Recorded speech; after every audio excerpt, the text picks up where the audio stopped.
What is nature? How does that word natural bridge the gap between science and religion? Natural is total bullshit. To them, it was about more prescription medicine. Selling supplements is a multi-billion-dollar industry that's closely tied with big pharma. These guys are making money off selling bunk, and they have government approval for it. What do people want when they eat natural? In a sense, they want to avoid the most natural thing of all, which is death. We all want to stay young forever. There's an entire industry that is talked into being dissatisfied with ourselves. But we live in a world full of noise, Celebrity diets and detox. of science versus pop culture. I'm here to change that.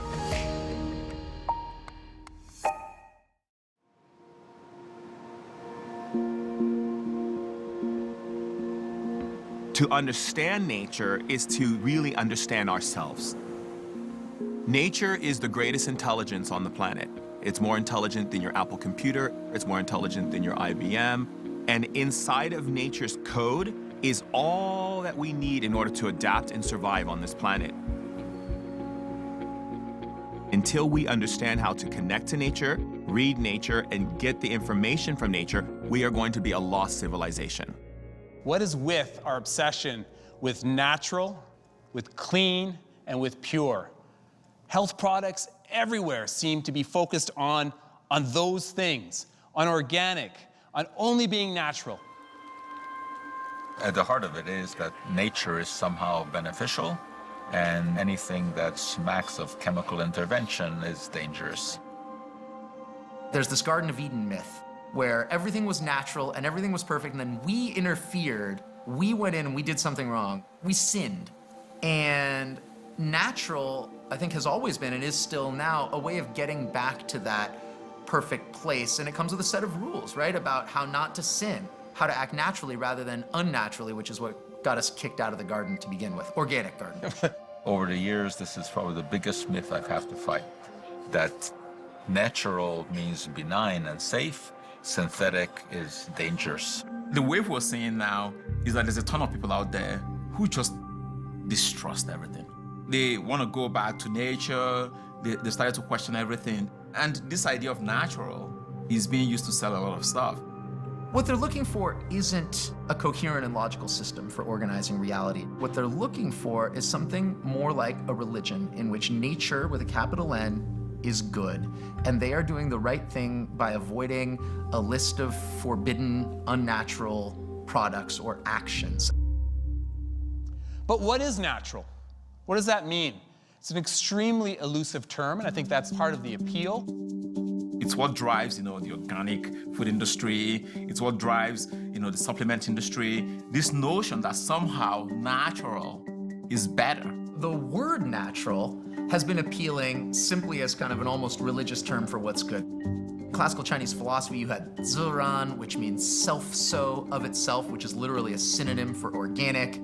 In Greece, you have physis, this idea that what you wanted was to allow things to be their own nature, in Latin, natura. In a very basic way, for a long time, human interference is what creates artifice or artificiality.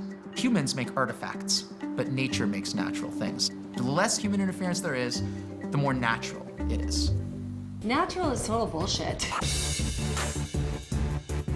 It's a complete marketing ploy. When you look at the ingredients on the label of a natural product, they aren't much different than the actual product. You have products all over that are focused on natural. You have natural deodorant.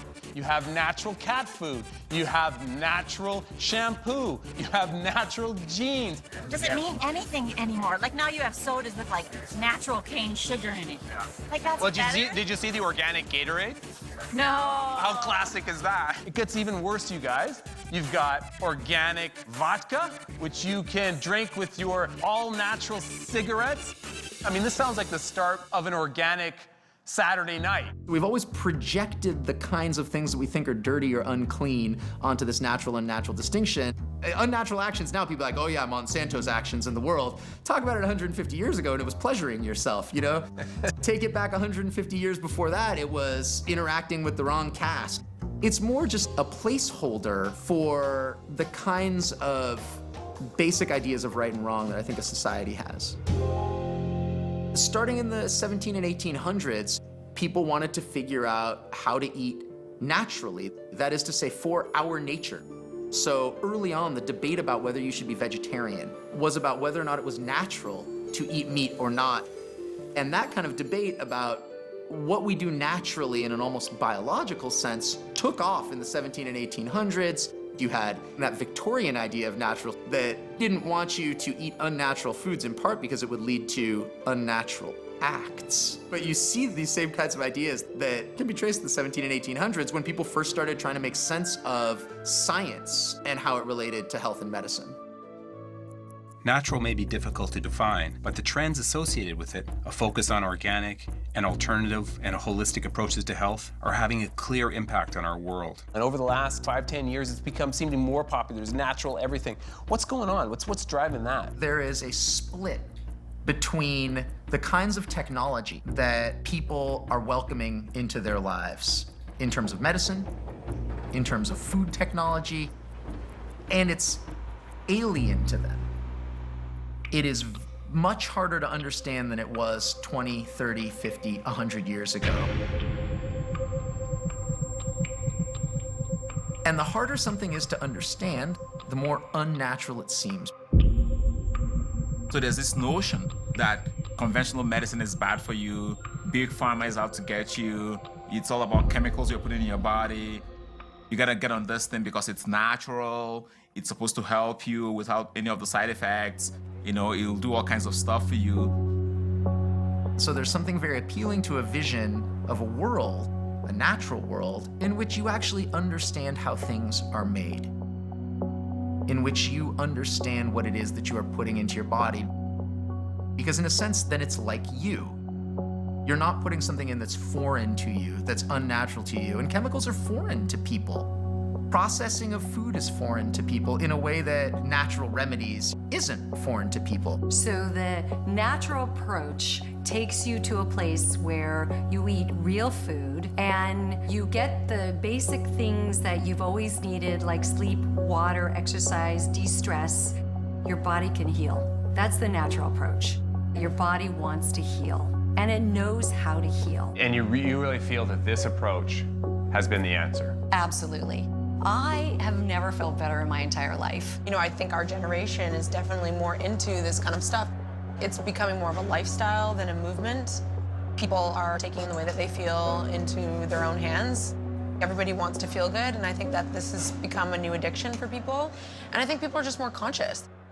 The belief seems to be that by pushing aside elements of our modern world and adopting a more natural lifestyle, we may be able to, perhaps just a bit, cheat death. But is there any science to support this idea? Is natural actually better for us? Nature is not benign. Bacteria, viruses, fungi, hurricanes, lightning, these are all natural. We spend much of our life trying to overcome the ravages of nature, very often by using synthetic substances. Natural and eating natural and taking natural medicines, in certain ways, it's well and good, right? But when they take the next step and they think to themselves, for example, well, vaccination is unnatural, then it gets dangerous. It's the naturalistic fallacy. There is nothing magical about natural. Arsenic is natural, tar sand is natural, right? And no one wants to ingest that stuff. But I think this idea of natural speaks to people's anxiety about things like toxins and chemicals and the role of industry in our food. How did we get here? What's causing this rejection of modern medicine and food technologies, this distrust of science, and this yearning to return to all things natural? And what effect will it have on our future?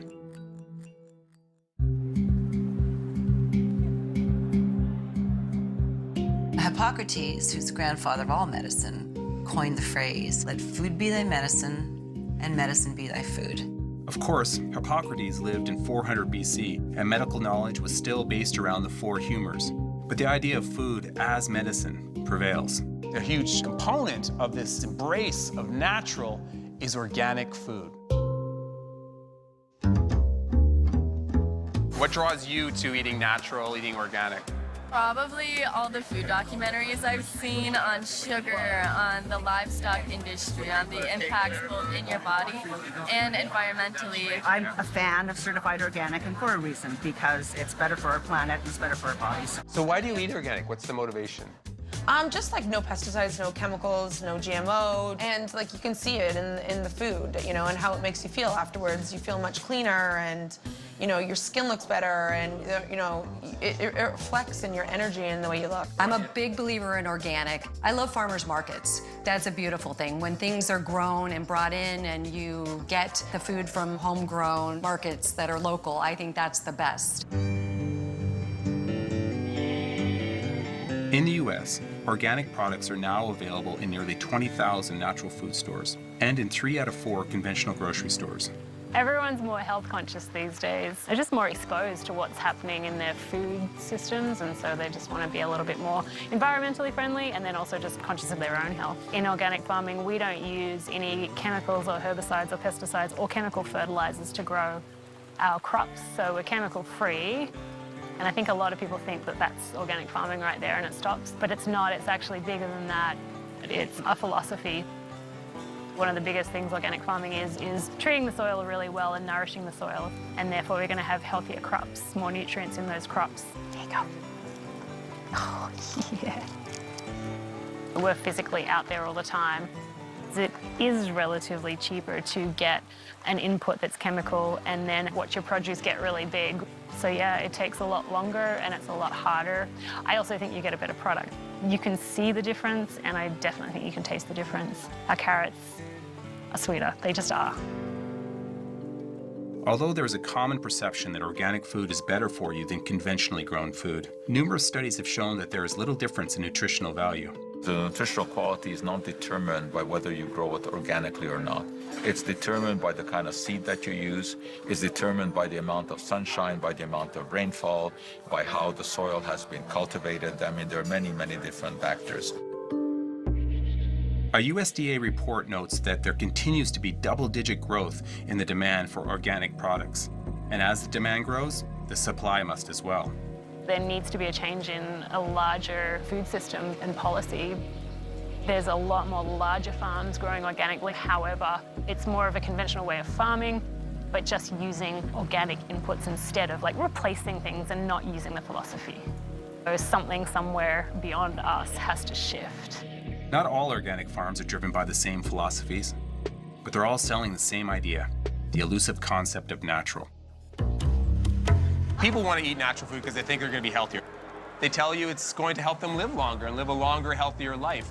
And to be honest with you, there's very little science to back up that idea, almost none, in fact. Organic actually does have a definition. You can't have used any synthetic fertilizers, you can't have used any synthetic pesticides, and no genetic modified organisms are allowed in the production.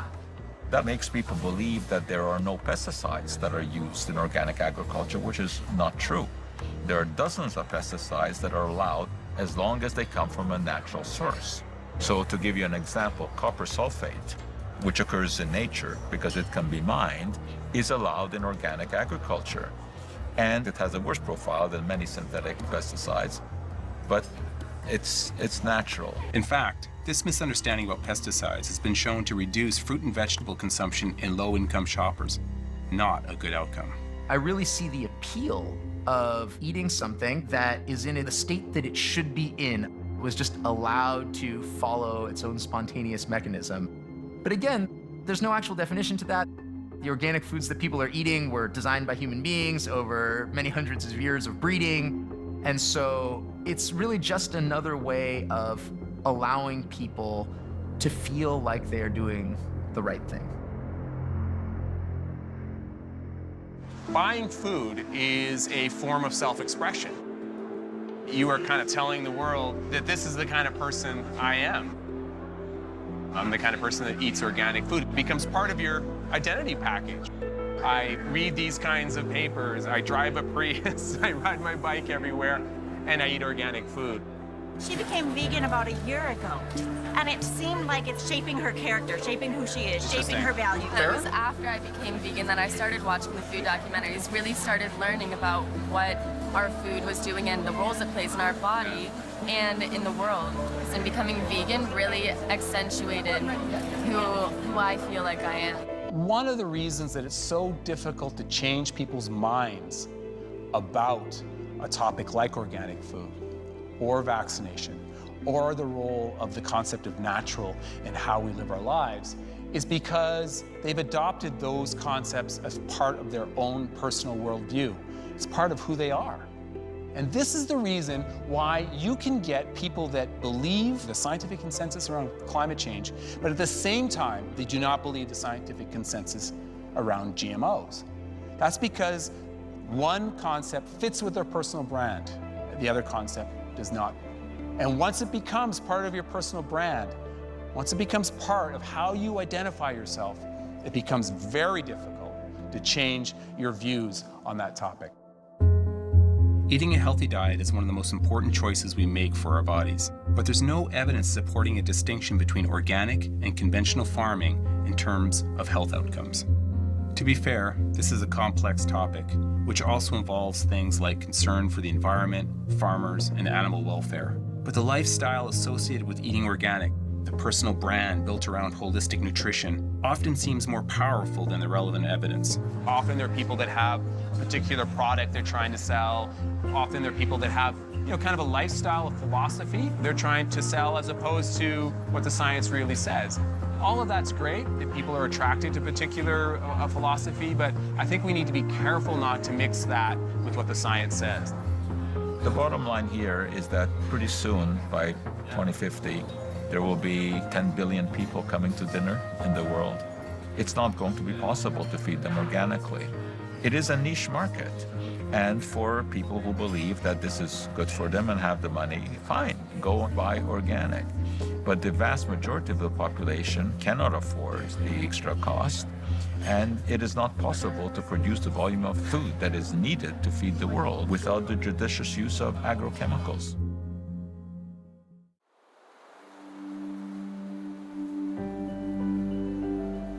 The holistic approach to health is characterized by a consideration of the whole person and the environment. It's a shift away from modern medicine, putting a focus on the root causes of disease instead of the symptoms. Holistic health emphasizes the connection between mind, body, and spirit, and how that balance impacts your overall health and wellness. You are a holistic nutritionist. Yes. Tell me what that is. I basically talk to people and I find out what the root cause of their illness is. I go all the way back to when they were born, almost in utero, what was going on with their parents, what happened their first 7 years of their life, what kind of trauma they might have had, illnesses they had, what kind of life they're living today. I think holistic nutrition is about getting to the root and healing them so they don't have to come back to me. Seems like this idea of natural and holistic is taking off. What is attracting people to this idea? Going to the doctors is not making them better. The conventional approach is let's just give you a pill because you have symptoms and they're not feeling better. And then they're getting another drug because that drug has not made them feel good. I think that overprescribing and going to that first off, then trying to fix what's typically off in your body and what's causing the problem, which is, or the underlying root of the problem, not What's just the symptom. It doesn't treat the root cause, and then it can cause more problems. And doctors don't have time today to spend time with them and find out why are they sick. The phrase root causes is one that is often used by those who embrace natural approaches, but it shows a fundamental misunderstanding of science-based healthcare. Of course, science-informed professionals also appreciate the importance of preventative strategies. It also takes for granted that these natural approaches are actually treating the alleged root causes. Between my Twitter feud with the great de-educator Deepak Chopra and my 400-page takedown of celebrity influence, my reputation often precedes me. Still, meeting with Gwyneth's personal spiritual advisor, Shaman Durek, offered a unique glimpse into this world of holistic health. What about this increasing interest in alternative approaches to health? What do you think is the social phenomenon that is driving that interest? People have been, since the long term, always associating their power and their ability to receive health and wellness from the medical world. We look back in the Dark Ages and the Renaissance period, whenever someone got sick, they were sent to the doctor and they would bleed them, they would do all of these different therapies, no one questioned it. And what's happening right now is people are tired of putting their power outside of themselves. And so alternative therapies and alternative medicine is giving them a more broader approach to being able to make a decision for themselves.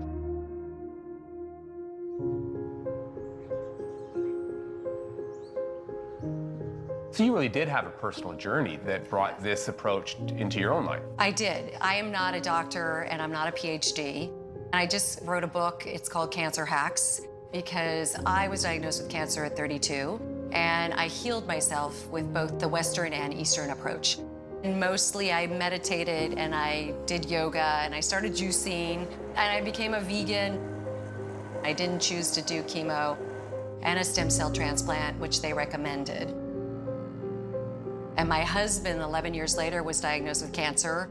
He just did the Western approach and conventional medicine and passed away a year and a half later. I watched how I was handled and what I did for myself and him, and I realized what was the difference because it was huge. Do you think there's a tension between the holistic community and sort of the science-based community? There is a lot of tension. I do believe in some of the Western conventional medicine. I think for a short term, some of the drugs are great to get you through a certain period of time. But long term, I think they do a lot of problems with our system. And I think they do a lot of damage because they're not great for us. While I'm happy this worked out for Alyssa, I can't endorse this holistic nutrition approach to cancer treatment. There's no evidence that links juicing or other holistic diets to the curing of cancer. Anecdotal experiences, no matter how compelling, should not be given the same weight as science-based analysis, especially when discussing serious diseases. What about using alternative medicine in conjunction for, serious diseases? You're not rejecting science-based medicine, rather you're seeing it as a way to complement science-based medicine. Tell me a little bit about that. Well, let's take cancer, for instance. Cancer is an inflammation that takes place in the body where the cell actually continues to multiply itself and constantly merge in upon itself. So it creates a tumor. We have to understand that these things started somewhere, These symptoms that are taking place has a core. And what we need to do is understand the core. Medicine and doctors cannot be discredited. However, I think when we bring science and we bring alternative therapies, I honestly think we're going to lessen disease on the planet. Our need to say medicine is the only way and alternative therapies and alternative medicine is hoopla, it's hocus pocus. Our pride makes disease stronger. I don't think that anyone would blame a person who has some serious illness for whom conventional treatment has not worked. They will try anything. That's very understandable. It's okay to try to do this in a complementary way, not instead of. Unfortunately, I've also come across people who were diagnosed with cancer and who were convinced by the activists that conventional treatment will scar them, burn them, or poison them. Those are the key words for surgery, chemotherapy, and radiation from their view. When conventional routes that have a chance of working are replaced by hearsay and by emotion, I think this is where the danger lies.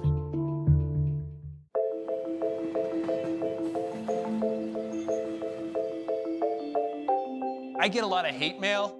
I actually get a lot of people who send me angry notes. And the number one thing I hear, the absolute number one thing I hear is trust. I can't trust you because the science is bad. Are you thinking, you know what, I can't trust those studies because of industry being involved? I think there's many false studies. You can have all kinds of studies, but who makes the study? If the study comes from the companies, then, you know, there's a trust issue there because they tell us one thing, they do something else.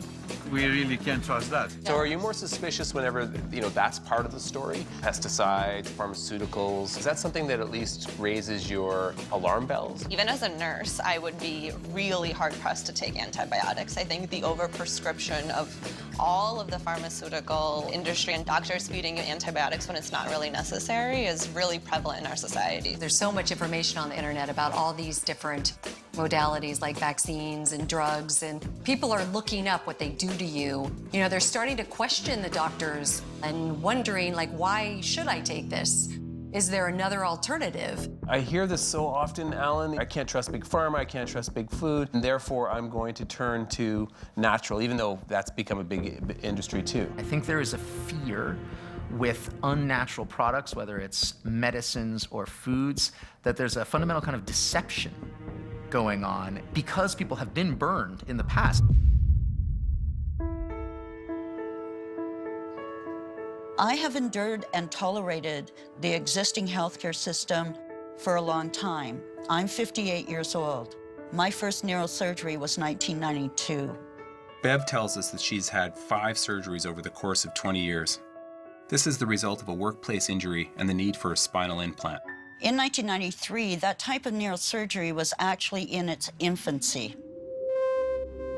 My body started feeling like I was poisoned, like I was sick. I was in internal medicine at the hospital. I had neurosurgeons and doctors who continually put me on medicine that doesn't work. Then I have to wean off the medicine. There was times I couldn't walk or use my arms. Times the pain was so bad I would pass out. And the years went on and I started getting so sick. I tried getting the doctors to help me. Then when they realized none of the medicine had worked on me, they just said there was nothing more that they could do. Well, I wasn't satisfied with that, and I needed to find healthcare to heal. Bev says she found relief through a naturopathic road to health. There was no healing involved in any of that I did in Western medicine. The doctors don't really want to help me heal. To them, it was about more prescription medicine. Listening to these stories, it's easy to see why patients can attribute their relief to the natural methods they've been using. And while I don't want to disregard these perspectives, it's important not to suggest there's evidence of a clear cause and effect, especially when our health is involved. There's this notion that there's a few people out there who are pulling the strings and who don't want you to get this stuff because the longer you wait, you know, the more money they make. Big Pharma, a shorthand for an abstract entity of corporations, regulators, politicians, physicians colluding together to control the trillion-dollar pharmaceutical industry. The deep distrust of big pharma, and somehow it's polluting the evidence. Right. Well, this is, conspiracy theory that big pharma is only interested in profits and doesn't care how many bodies it leaves in the street. But it wasn't always this way. The pharmaceutical industry got its start in the early 19th century. The American company Pfizer, for example, was founded in 1849. During the Civil War, the great need for painkillers, preservatives, and disinfectants allowed the business to expand. New drug discoveries, including insulin and penicillin in the 1920s, were celebrated by the public as significant, life-saving breakthroughs. As science progressed, pharmaceuticals were not only saving lives, but revolutionizing them. The 1960s introduced the contraceptive pill, a development that had significant cultural impact. But currently, the pharmaceutical industry has one of the worst reputations. When asked, the public consistently ranks this industry near the bottom. So what's happening? How did we get here? Scandals, twisted science, the growing cost of pharmaceuticals, and reports of drug reps buying influence with doctors have caused serious and understandable trust issues for many in the public.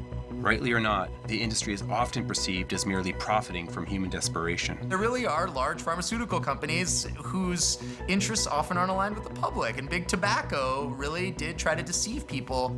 And so a way of making sure that you aren't deceived is eliminating all of the things in your life that you don't understand, that come from places that are larger than you. The distrust of conventional medicine seems to be one of the central reasons for the interest in alternative therapies. But the alternative is shaping up to be a booming business on its own. It's interesting how people always seem to forget that alternative medicine's about profit too. Selling supplements is a multi-billion-dollar industry that's closely tied with big pharma. It's absolutely a huge industry. They use the same tricks that they accuse big pharma of doing in their marketing, but somehow it's legitimate. This whole business of alternative medicine is sort of like a quagmire, because what is alternative medicine? What is it an alternative to? Alternative to proven conventional methods? I think people completely overlook the conflicts that are present with naturopaths, with homeopaths, and with the vitamin industry. Right. I think the conflict is actually worse. Because even if you blame big pharma, there's some solid research. There's a process for regulating it. There's clinical trials. For these other guys, there's none of that stuff. They don't need to do that, right? And there's this industry where nobody's actually looking at what they're doing. They're not being scrutinized. They're basically just making this stuff and marketing it and selling it. And there's no checks. They also try to put on a little bit of scientific legitimacy to make it seem more real. It's important, especially with the word natural, to fold that science back in. So we associate natural with biology. For example, biology is a way of describing the natural world. And that's why you see bio in all kinds of natural products. You've got prebiotics, you've got probiotics, and of course they're all being used to put the bi back into biology because they're selling products that ultimately aren't doing what they claim. Instead, what they're doing is giving us a sense that we have successfully combined what is good and what is scientific. The industry of supplements and herbal products is just as big an industry as the pharmaceutical industry, but it's not looked at as like that. People think that this is some kind of benign business that is only interested in the public's welfare without any interest in making money, which of course is not the case. These guys are making money off selling bunk to the public. Under the label of natural. Yes, and they have government approval for it. And in my many, many years of dealing in this business, I can tell you that I have met a lot more unethical people in the alternative health market than in the conventional health market.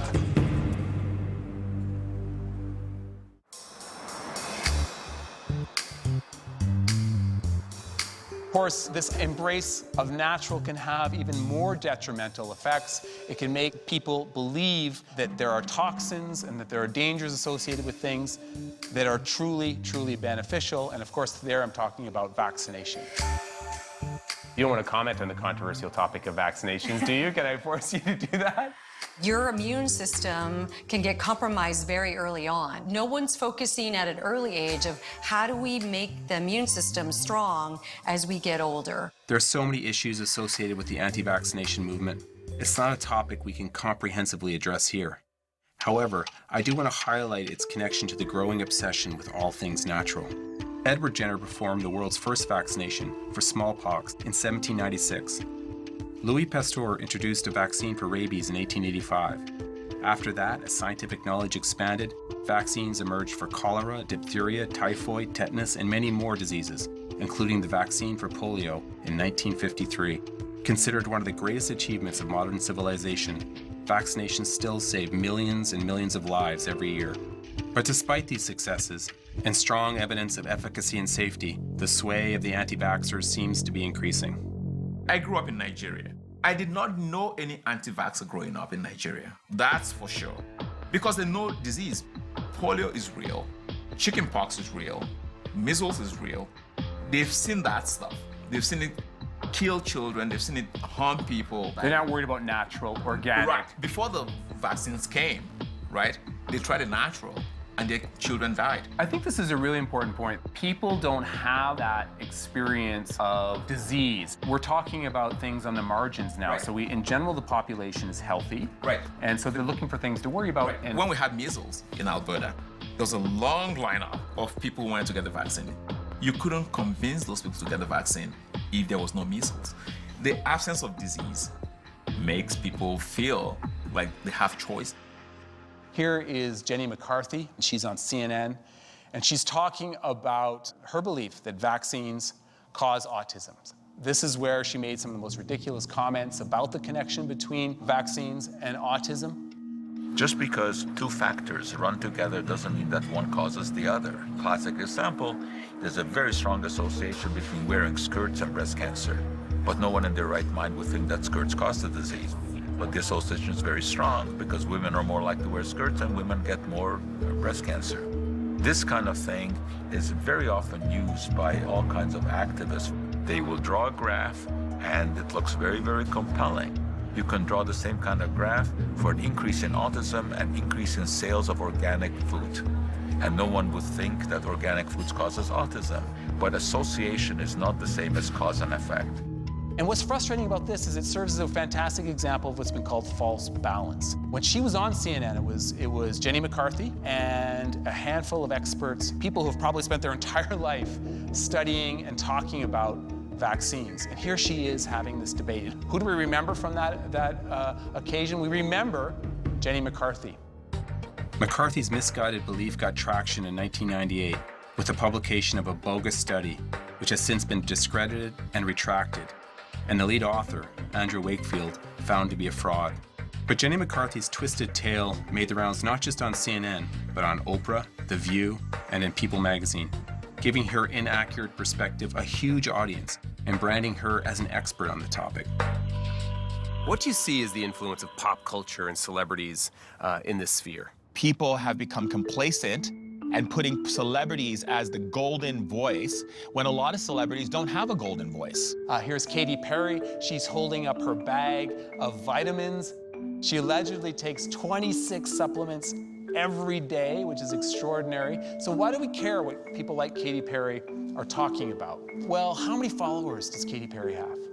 She has almost 100 million followers. People feel like they're in a parasocial relationship with these celebrities, and when they tweet about food and when they tweet about vitamins, that can have an impact. Why do you think these kinds of therapies are emerging? They were extreme before, and now they're becoming more mainstream. What do you think is happening in society that has facilitated that? I think it starts with Hollywood and what those trendsetters are doing. It's their job to look good. And with the rise of Instagram, like just kind of spreads like that without any kind of traditional marketing. It's all word of mouth, social media. So pop culture has become blindsided.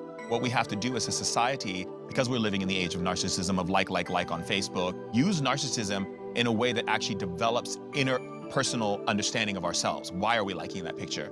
Why are we listening to this celebrity? Do we value their beliefs, the way that they live their lives? Is it conductive to the way that we want to live our lives? To give you a little bit of a comparison, Katy Perry has almost 100 million followers. The World Health Organization has only 3.6 million. So that's what we're up against when we're trying to spread scientifically accurate information. The internet, of course, is an angel and devil at the same time. Wonderful if you know how to search for information. But very often when you Google some disease, the sites that come up first are the quack sites because they really work at coming up first. If you don't have a proper filter, a mental filter, you can easily buy into those.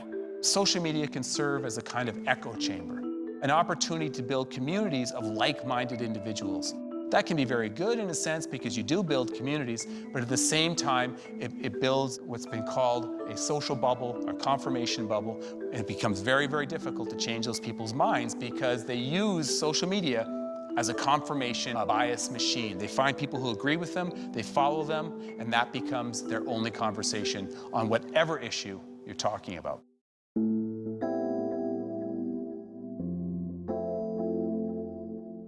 The natural way, an approach to life that's pure, authentic, and true, an existence free of the artifice of the science and technology that has led us astray.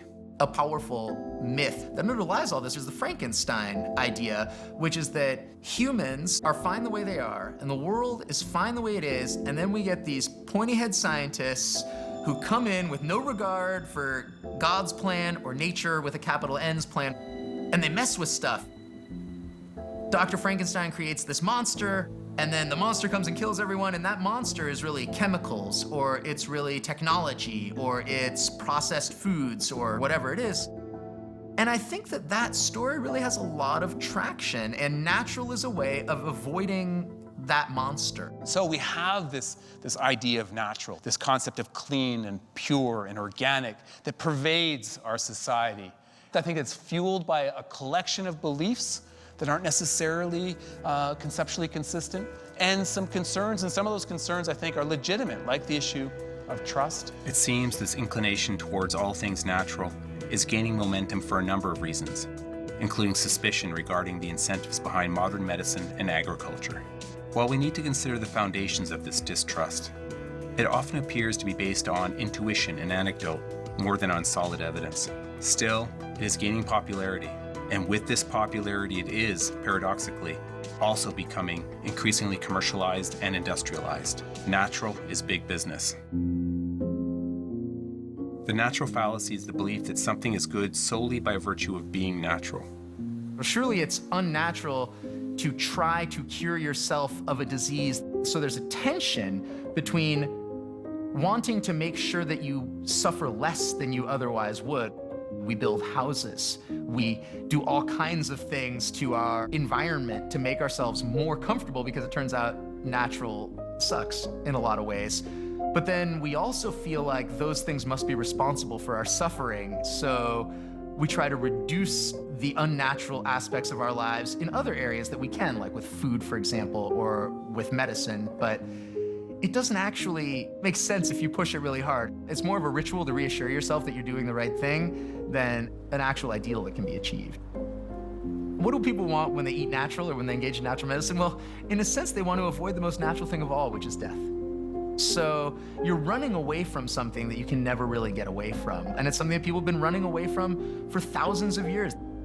The idea that it was better back in the day when things were more natural and humans hadn't interfered with them, and that if you embrace that, you can somehow stave off death, was there with the Taoist monks 3,000 years ago. It will be there 2,000 years from now, unless through unnatural means we achieve immortality.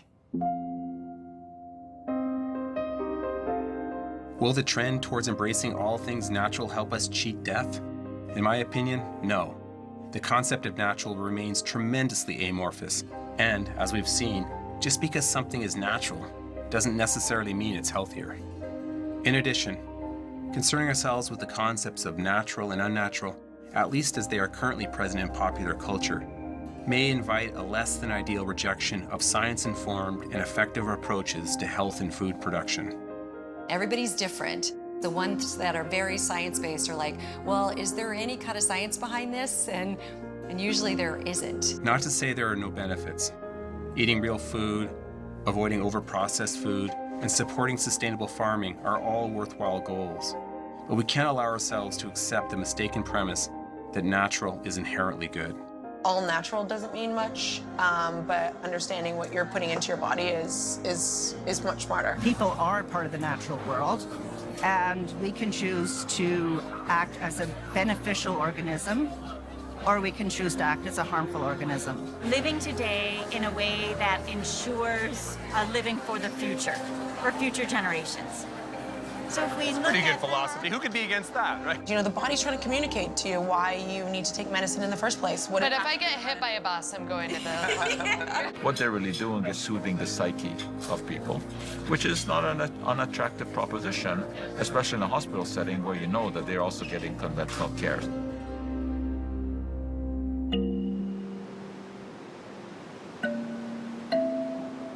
I think there's hope and promise in it, but I think we have to sort through exactly these issues. And I think the most important questions we can ask is about how can people of all income levels eat healthy? I don't think that we are going to cheat death. Nobody gets out of life alive. But we want to maximize health in the years that we have here. No matter how much talk you hear about the natural solutions to these complex problems, most people are smart enough to know that you go by the evidence. It's people who make those decisions. People can be smart or not so smart. You have to have the kinds of conversations that we're having right now. What is nature? How does that word natural bridge the gap between science and religion? I think if we start having those conversations and start showing people these connections, especially young people, we can make a lot of progress in removing myths that are ultimately dangerous when it comes to people avoiding medicine or treating their cancer with natural means. We all want the same things. companionship, health, comfort, happiness.